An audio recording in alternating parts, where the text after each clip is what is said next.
Hello, guys. Welcome to another episode of the e-commerce lab by Ecomcy, the place of everything related to Amazon, FBA, Private Level, and e-commerce. My name is Vincenzo Toscano, founder and CEO of Ecomcy, and today we bring in our special guest. His name is Os Merchant, and he's the CEO of Ecom Seller HQ, an amazing new solutions to basically put you everything on a hub when it comes to what are some of the best solutions out there for you, Amazon and e-commerce sellers. We know sometimes as founders it's very difficult to really find what is the most reliant solution out there when it comes to specific services that we might need for business. And this new offering that comes to basically to the community, I think is key to make sure that when you're working with somebody you actually also reading the feedbacks, and the experiences other sellers are being having, because we all know there's a lot of noise out there and sometimes it's difficult to really come up with the best people. So, us, it's a pleasure to have you on the show today. How you doing, my friend? Great, great, Vincenzo. Thank you so much for having me on.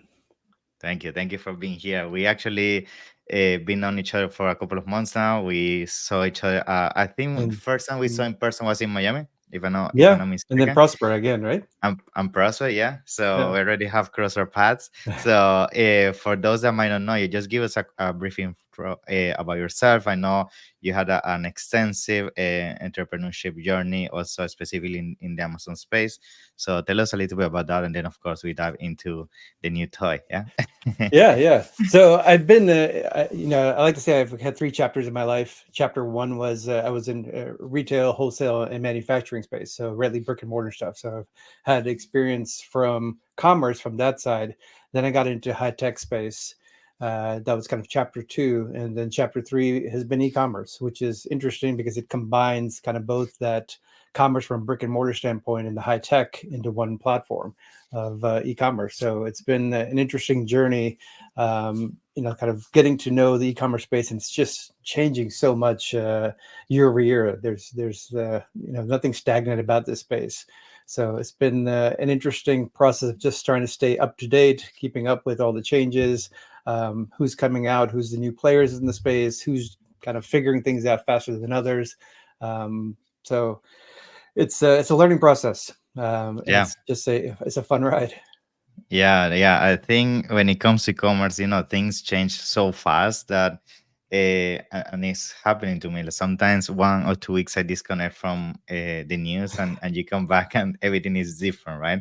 Especially with the AI. AI has been making things so fast when it comes to strategies and new technologies and solutions out there that, yeah, is something that I see with all the founders. Whenever we have a conversation, every single month we have something new that we're playing with, and that's the beauty of this business. Now, talking about, I want to dive in a little bit more about, the new company that we basically introduced, Ecom Sellers HQ. So I think it's an amazing thing because, as I briefly mentioned, it's tough for e-commerce sellers to really find the best solution for their business. And I think now having everything on the same hub is something that is gonna make the transition into a solo entrepreneur to building a team and so much easier. So tell us a little bit about what is the goal behind Ecom Seller HQ. Yeah. So the mission idea. So I'll go back a little. So as I was getting into the e-commerce space, there, as we talked about, there's so much change. There's so much to learn. There's so many different events happening. I was just constantly taking notes, building out a spreadsheet. Okay, how do I take all this in? Who's doing what? Who's because there's some overlaps, or a service provider may do this, but they're also doing three other things. So who's kind of the best company for this, the best organization for that? So as I was starting to make this spreadsheet, you know, and as I was talking to clients, basically so much of that was, giving them guidance on, well, use this for that. Go take a look at this. Talk to this person. So how do I Hmm. take all that out of my head and just build a platform out of this? Because everybody's running the same issues. So Hmm. and I've done kind of presentations on Discords and different Reddits and stuff. So I'm seeing all this information scattered. So how do you bring all that together so that makes it easier to find? I think the last statistic I'd heard was like about 3,200 new sellers get onto Amazon every day. Now, That's granted, crazy. 90 some percent are gone within 6 months, but maybe that wouldn't be the case if they had kind of the right resources and kind of the right help to do well. I mean, granted, some of that's just because of the hype. They saw a TikTok ad or Instagram ad, and now they think they're gonna go make money on it on Amazon. But there's still a lot of legitimate people that could do really well in this space if they just had kind of access to the right resources. Yeah, and I think that we can use that point right there to maybe talk about some of the maybe tips or high level consideration you would recommend people to come up with a trusted partner, because I'm sure when you were building this platform, you came across, what is the criteria that will define a good service provider, essentially an expert in the field. So from your experience, like and I guess what I want to come to is in terms of, what are some of the tips maybe you can give to Amazon sellers watching this today in terms of how you can identify red flags, right? When it comes to working with somebody, do you have maybe some advice you can recommend when it comes to that? Yeah, so I have to say, compared to other industries, I've been surprisingly, maybe not e-commerce as a whole, but in the Amazon space, has been very collaborative. Meaning, like, there's a lot of people that Mm, are willing to help, which has mm, been really great to see. Um, Now, in that process, everyone's kind of have a different perspective on it because they've used these 2 3 things, and that's where they have expertise in. So they're going to recommend. So if ideally, if you find somebody, if you're working with a thought leader, somebody that is kind of your community, that you're part of a community, it's best to kind of take their guidance because they know how to go execute and be successful with those particular tools and applications and those strategies. Um, so, but with anybody I've seen kind of on this journey, they'll move from kind of one community to the next because as they evolve, they start off doing arbitrage and then move into wholesale, and then they're ready to go, launch their own brand. So they're going to go find new kind of people, the mentors and stuff to work with.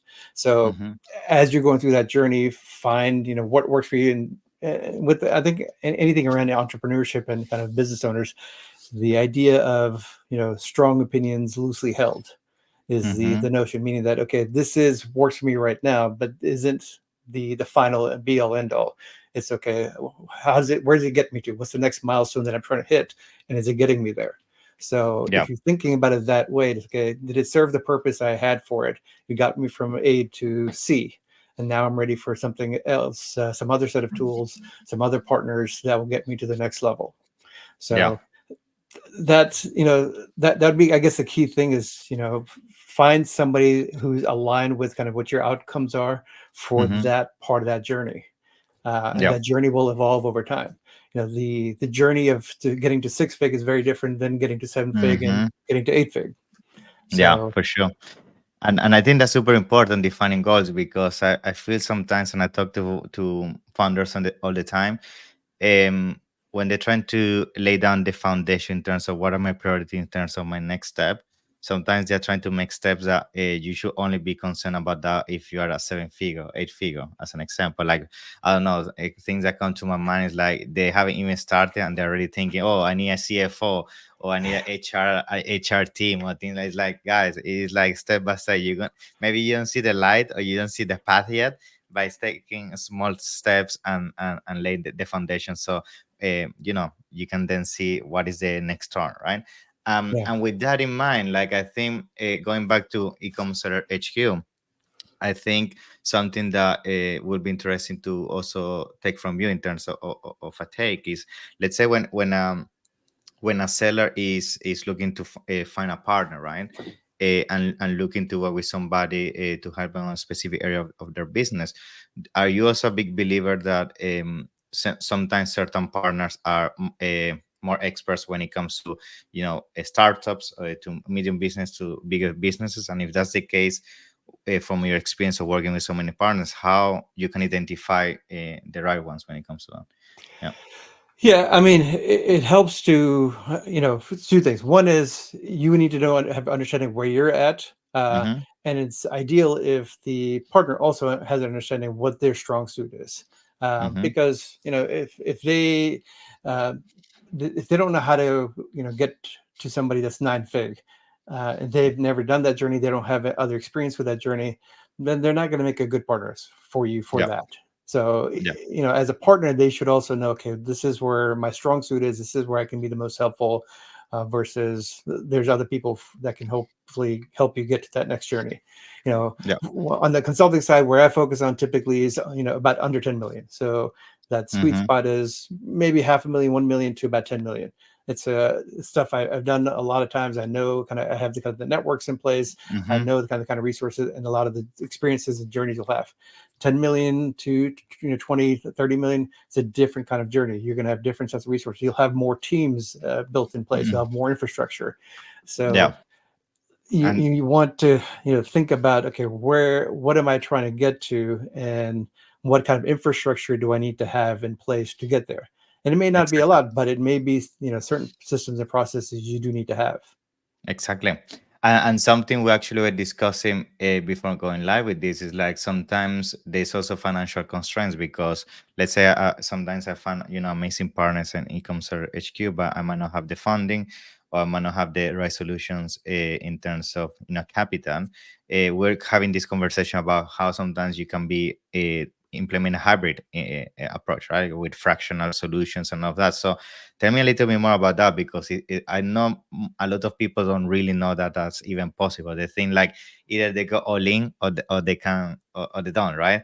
Yeah. And realistically, many of these solutions you can do it uh, in different phases until you Yeah. can afford the whole thing. So, what is your experience with that as well? Yeah, Yeah, so you brought up earlier, you don't need a CFO yet, yeah, or somebody that. So it's also on the flip side. So there's times where you are ready for something, but you're not hmm realizing you are. So for example, I'm working with exactly. somebody that doing $4 million and still working full-time job. I mean, we discuss, Oh why my you're god, still working a full-time job. It's like, well, I need the health insurance. It's like, you have a $4 million business, you can get health insurance. exactly. You You can. qualify for it. So it's a matter of knowing that, oh, okay. 'Cause so many people in this space, they start off this as, a side hustle, and they don't realize it's turned They into don't go this all huge in. business. Yeah, yeah. This little side, hustle became this $4 or $5 million company.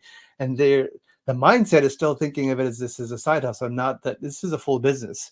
It can qualify for certain things like, having health insurance, like having employees, like potentially having at least, a fractional CFO or fractional HR person. So, hmm it's knowing kind of where you are in that business, understanding that, what's the mindset. Are you still thinking of this as a side hustle, or as a business? I'll give you an example. So I've done this now at several different events. Well, hmm I'll ask the audience, um, how many of you think of yourself as an entrepreneur? And most everybody's hands go up. Yeah. And then I'll ask them, how many of you think of yourself as a CEO? And only a couple of hands go up. And then ask them, which of those is on an org chart inside of a company? And only the Yeah. CEO title is on an org chart. Entrepreneur is Exactly. not. So that Exactly. means they're not thinking of it as a business, because CEO runs the business. Entrepreneur is just somebody that gets things started. So Yeah. at some point, they need to make that shift that, okay, I'm not just an entrepreneur. I'm not just a business owner. I am actually the CEO of this business. And as a Yeah. CEO of this business, how do I need to be thinking about the business? Yeah. And And I think, yeah, I think just to build on that top, because I just came from an event yesterday, seller sessions in the UK. And I saw that, like, I agree. I talked to people that are doing millions of dollars and they're working in the business that they basically build their own jail, right? They become yeah, slaves of their own things. Like, what's the point of doing all this sacrifice, all these long nights, if then you cannot take 1 week holiday because the yeah, whole business comes down? You see what I mean? yeah, they bought So themselves a job. yeah.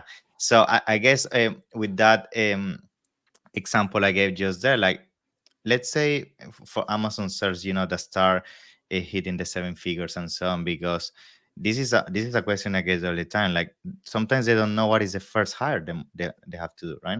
And it's difficult sometimes to identify this. Like, from your experience, I know this is gonna change from position to position. What is your goals with your company? But is there a consistency across certain categories that you think is definitely the one that bring the most change to a business if they have never hired before? What is your experience with them? Yeah, so it's a combination, right? So one is, where can that person make the biggest impact? Mm-hmm. And sometimes Yeah. that impact is the work they're doing, and sometimes it's the fact that there's stuff that you don't like doing, but you need to be doing. But if you can outsource that, if you can give that to somebody else, there's a bigger ROI for you, just because it's getting neglected, or the quality is not going to be as good because you don't enjoy doing it, even though it's Yeah. not necessarily the next thing that needs to be done. It is just something that's getting neglected. So it depends on where you're at, and if you're not in that camp, then it just makes sense to, okay, take a look at the business. What's going to be the best ROI? Is it somebody that's going to help you on product sourcing? Is it going to be somebody that's helping you getting listings up there? Is it Hmm. basically more of a marketing role or a product role, a sourcing role? Where is that going to give you the best ROI for what you're doing, based on kind of where you're at in size? um, Yeah. and down the road, it can make sense to say, okay, well, now I'm at a point where my business is at this level. Really, for me to optimize this, is I need to have somebody review it kind of from a financial lens, like bringing in a CFO and say, Hmm. okay, Doesn't make what's sense. yeah, what's the models, how do I model this out to say, if I take this business from 3 million to 7 million, how is this going to look? What's the financial models that needs to be in place? What's the cash flow situation going to be? And one of the other things considered, what's going to break along the way? Because there are Yeah, things that are going to break because your existing infrastructure supports $3 million, not $7 million. exactly. Yeah, and that was gonna be my next point. I feel, I'm sure a lot of people, when they come this situation that they might go, let's say, to e-commerce sellers HQ to find a solution, it's already maybe too late. They're already breaking, and by the time they find maybe a solution, they cannot adapt fast enough. So, I guess, going back to, you mentioned something very interesting, modeling. And that's actually something that I feel a lot of people don't do, because, as you said, they have an infrastructure of 1 million, they go to 5 million, and they just try to copy paste the same thing on top of the thing to see if it works, or hire the same person twice to see if the effort multiplies. But it's not like that. So I guess when that situation come across, like, because I know you have experience with that, like, how you figure out what is the next tier in terms of structure. Do you have to do mistakes along the way? Is there a blueprint to follow? Like, what is your advice there? Yeah. It's a mix, right? So sometimes there can be certain areas of a blueprint along the way. The other is, there's models around, who's the right person and what's the right seat, and Hmm. understanding in that seat what needs to get done, what's the job that needs to get done. Yeah. And if you have an understanding of that, you can say, okay, well, this is the work that needs to be done to get this kind of output. Now I just need to find the right person to fit that function to get, Hmm. to where we need to get to. So a lot of that is starting to look at the business from a system standpoint, because it's, what started off as something you're passionate about, over time becomes like a machine that, Yeah. there's Yeah. pieces of this to make this whole kind of machine work. uh, just like if you're not giving your people enough vacation, it's like a part that's it's a gear that's starting to get worn down, that's not getting enough oil to keep functioning at its most optimal. So you want Yeah. to start thinking, if you look at this kind of machine, that how do you keep this humming along? Yeah. um, you're going to basically say, okay, how do I over time build this machine so it can scale? Yeah. So, like I said, most people initially, the thought is like, this is my baby, I want to, this is my product. And they get married to the product and the idea. It's like, okay, this is what I'm passionate about. I work with startup software companies as well as e-commerce, Hmm. and that's always an issue. It's like, they get married to the product, the service, or the Yeah. solution, not the problem they're trying to solve for, not kind of the overall business. And that's where they have trouble letting go. Yeah. Um, Yeah. They fall into the trap of micromanagement as well. Sometimes I feel, sometimes we think nobody can do things better than us. exactly. And by the way, that happens a lot in the Amazon community, like, because I go to a lot of events, and I talk to people, and sometimes people, yeah, the reason why they may have bad experiences with service provider is not because maybe they're doing a bad job. It's just because they got into toxic mindset that, nobody can be on top of my business as I do, and at the Yeah. same time, you see them be in the same place for 5 years and they don't grow, right? So Yeah. it's super important. Yeah, and part of that journey, when I do coaching a lot of kind of the business owners and entrepreneurs, is there you're going to get to a point, you're going to find comfort in letting go of all these different things except that one thing that you're holding on to. And that's probably the area that needs the most help, because your skill set is, you're running a business. So you're only going to do that as well as you potentially can, based on how much time and resource you have.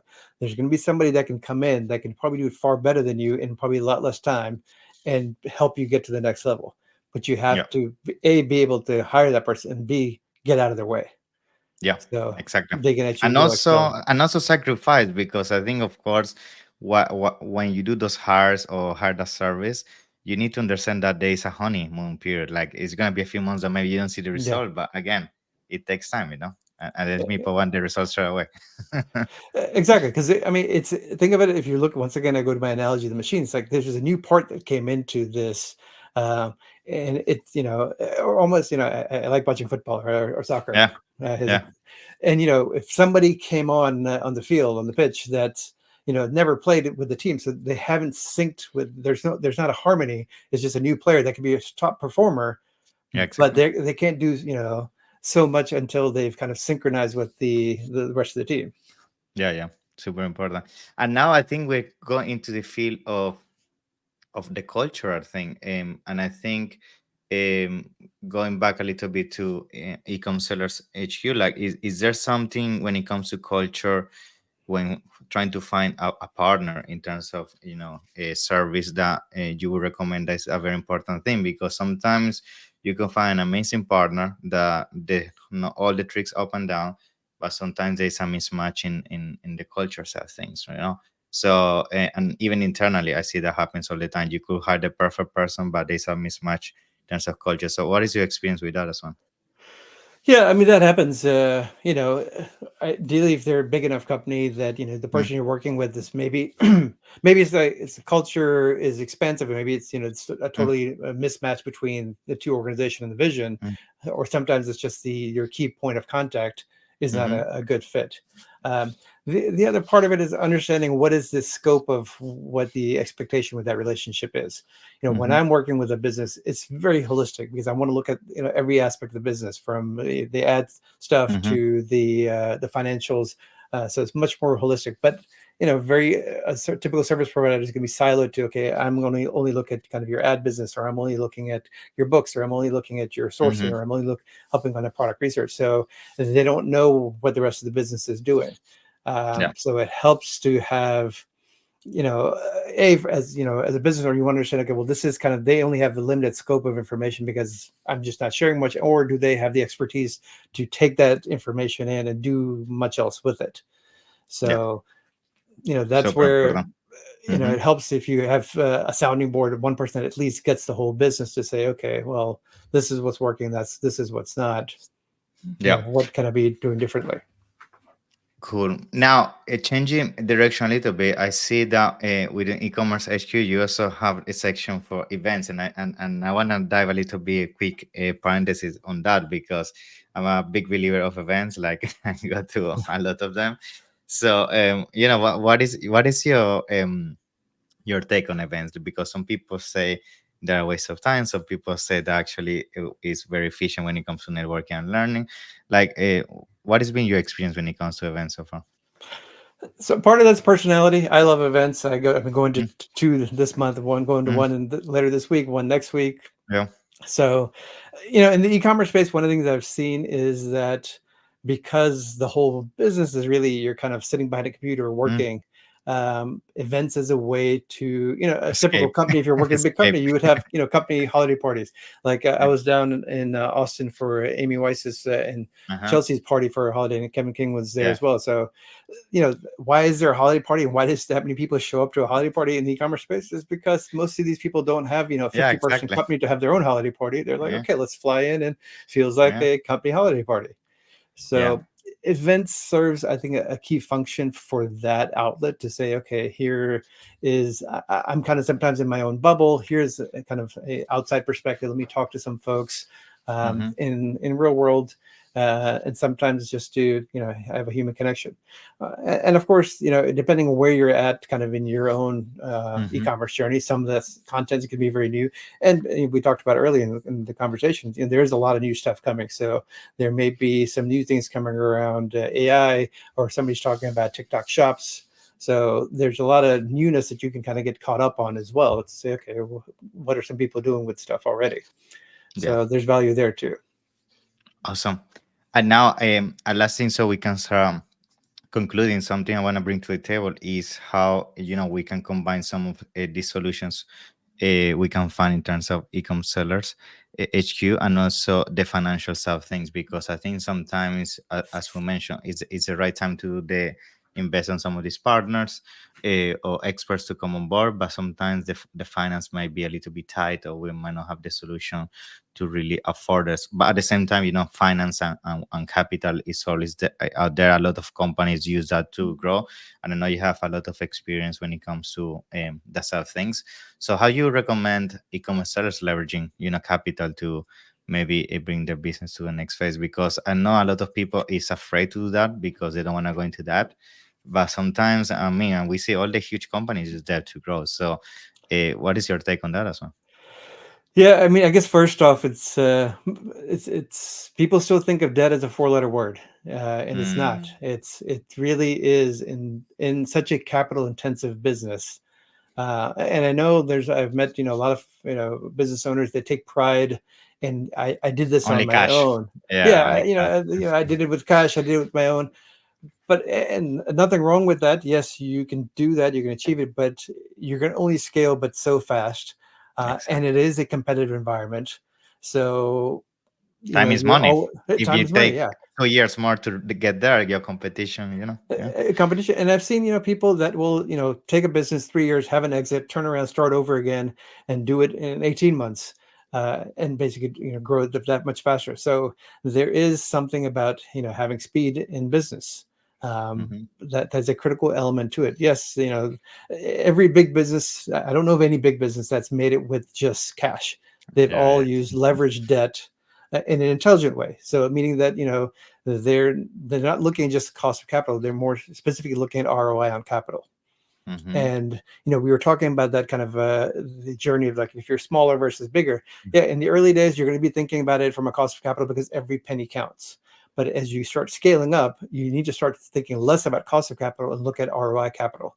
How do I take every dollar from the outside, and do I Multiply it. have this machine in place that I can multiply it? Exactly. Can I get 3x, 4x on that dollar? Then, Yeah. if I have that systems in place, then it's like, okay, I don't want to sit It's there a and say I no-brainer. want to take Yeah, man. every dollar, but I want Yeah. to look at it from a ratio to say, can I, instead of putting all my money into the business, can I do 50%, 60% of mine, and then get 40% of it from the outside? Then you're Yeah. being smart about it because you're not over leveraged, and you're still in a position where you're using your own money, but you're also taking some of your money, hopefully, out of the business. And because I see a lot of people that just keep feeding the machine, just back with their own capital. Yeah. And there's a lot of things that can happen. And in this business, I've seen $20 million companies that are basically almost to the point where they're gone inside of 30 days. So that's Oh, another thing I ask most people is, like, how many bad days can your business handle? And for most yeah, people, it's exactly. less than 30 days. And Yeah. ideally, you want to understand your own cash conversion cycle and base it around that. So, I mean, if you're doing wholesale, probably 30 to 60 days is what you need, maybe up to 90. If you're doing private label, it's closer to 6 months. So Hmm. you need to have Yeah. that kind of reserve in place. Yeah. Yeah. So that's why Especially I now. partnered with kind of all the different financial players in the space, because I want to make sure when I analyze a business, I can sit there and say, okay, based on where you're at in the business, this is the different types of capital options. What's right for you based on where you're at and the type of business model you have? Are you doing Yeah. private label? Are you doing wholesale? Are you doing arbitrage? Because different types of businesses need different types of capital. Awesome. I mean, honestly, it's been an amazing episode. Thank you so much for sharing so much wisdom. Like, I think we covered so many, many topics. Like, I think, especially the one about, when to hire the right partner, how to identify the right partner. That's so important because I have this conversation all the day. Yeah, every day. People send me messages like, "What do you think about this person? Should I hire now? Should I hire later? Where do I find capital?" Which is the last point we just saw. So all these three things are always interconnected, and I think sharing some of that wisdom with our audience today is been great. So I appreciate that. And in case people want to ask you more things, because I know you have so much knowledge, as you've been sharing the last 30 minutes. So how people can get in touch with you, if they wanna learn more about everything that you bring in terms of consulting. Yeah. So you can just reach me. I'm just Oz at ecomsellershq.com. Just OZ at ecomsellershq.com. And as we're launching this, only ask I have kind of for your community would be, go take a look at the site and leave a review. So any service Yeah. you've used, or solution you used in the last 12 months, go Hmm. leave reviews, help the feed kind of the rest of the community in the e-commerce community, help them kind of give some guidance. So that's in this space. That's all that really matters. In the Yeah, e-commerce space, they get the value of reviews. So it's kind of a awesome. fundamental piece. Thank you. So it's been a pleasure. Thank you so much for your time, and I can't wait to have you in the next one. Yeah. Thank you, Thank you, man. Vincenzo. Thanks so Bye much. bye. See ya. Bye Bye. bye.